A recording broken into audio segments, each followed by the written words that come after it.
ती अशी जायला निघाली ती उज्ज्वला वहिनी. जाता तर सहज लक्ष गेलं तर ती रडायला लागली होती. म्हणते का आवरला, डोळ्यात पाणी होतं.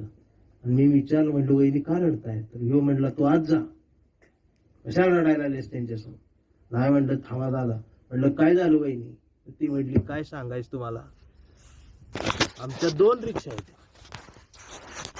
मागच्या जयंतीला ह्याने एक रिक्षा ऐकली आणि जयंती केली आणि कार्यक्रम घेतला. आता ह्या जयंतीला बी ही रिक्षा ऐकल म्हणून नाकातलं कानातलं आणि गळ्यातलं ह्याच्या मड्यावर गाठलं.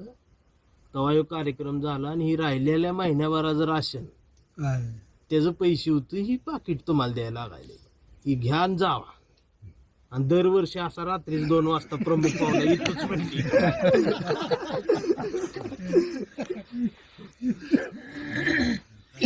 मला असं भरून आलं,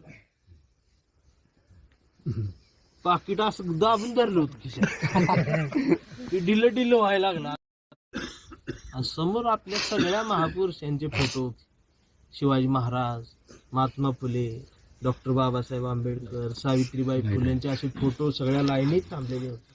आणि मी त्याच्याकडे बघायला लागलो एकटं, आणि मी मलाच बोलायला लागलो की ही माणसं कोण आहे, हे आमचे महापुरुष कोण आहे, यांनी काय केलं एवढं,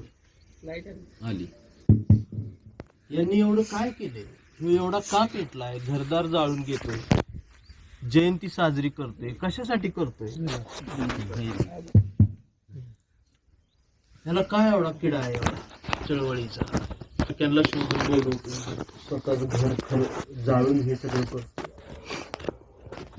मग माझ्या लक्षात आलं की मी पोपट आहे, भाषण पाठ करून 3000च्या मानधनासाठी आलेला पोपट पंची करणारा एक पोपट आहे. आम्हाला दोघाला